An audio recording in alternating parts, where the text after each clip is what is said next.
Ready for a deep dive into a celebration that's all about life, death, and everything in between. Sounds intriguing. We're taking a closer look at Dia de los Muertos, the Day of the Dead.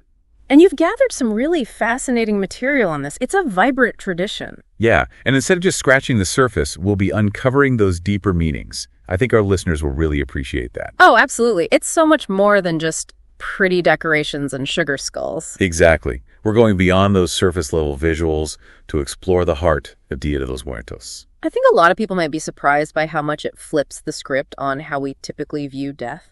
It's all about embracing death as this natural part of life, not something to be feared. Precisely. It invites us to look at death and grief in a whole new light. It's actually rooted in the belief that the spirits of loved ones return to visit their families. So it's like a big family reunion, but with, well, everyone. That's a great way to put it. The veil between worlds thins, and it becomes a time of joyful reunion with those we've lost. And that changes everything, doesn't it? It's not about an ending. No, it's more about a continuation of those bonds we share. It's a beautiful concept.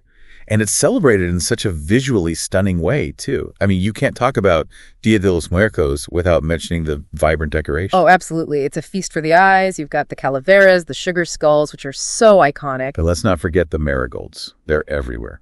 And each element has a deep symbolic meaning. For example, those marigolds. They're not just there for their vibrant color. They're believed to guide the spirits home. It's like they're lighting the way. Exactly. And their scent plays a huge role, too, acting as a beacon. This ties back to indigenous beliefs about the afterlife and how scent can trigger memory and connection. That makes so much sense. I mean, think about it. Certain smells can instantly transport you back to a specific person or place, right? Absolutely. It's a powerful sensory experience. And Dia de los Muertos uses that to foster those connections with loved ones who have passed. So we've talked about the decorations and the overall atmosphere of the holiday, but what actually happens in homes during Dia de los Muertos? Well, that's where the ofrendas come in. Ofrendas? Yes, they're home altars. Families create these beautiful displays, and they really are a sight to behold. What kind of things do they put on these altars? Oh, all sorts of things. Photos, candles, favorite foods, drinks, mementos, anything that held special meaning for their loved one. So it's not just about remembering in a general sense. It's about making them feel welcome, like you're setting a place for them at the table. You hit the nail on the head. Like, imagine your grandmother had a favorite type of candy. You'd place that on the ofrenda as a way of saying, we remember you and we're happy to have you back. It's such a tangible expression of love and remembrance. And this holiday, it's not just influenced by one single culture, right?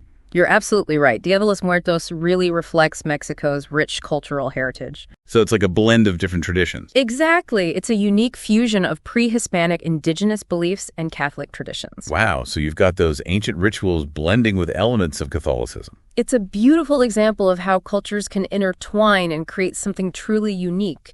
And it makes celebrating Dia de los Muertos even more special, knowing the depth of history behind it.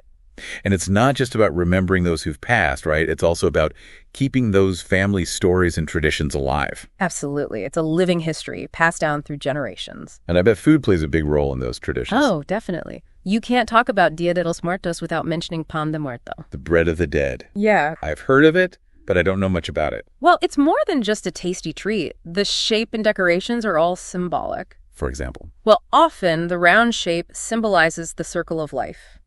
And then you'll see decorations, often made of dough, shaped like bones, representing those who've passed. It's amazing how every detail has a deeper meaning.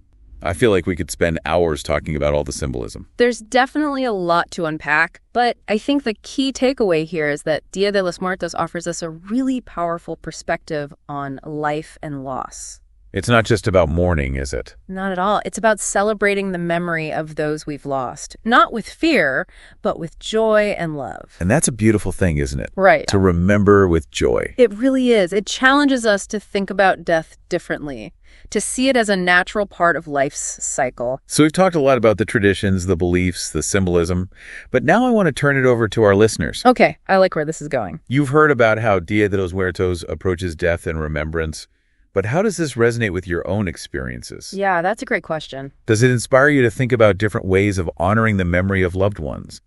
Do you have traditions in your own family that connect with these themes? Food for thought. Exactly. And on that note, thanks for joining us on this deep dive into Dia de los Muertos. It's been a pleasure. Until next time.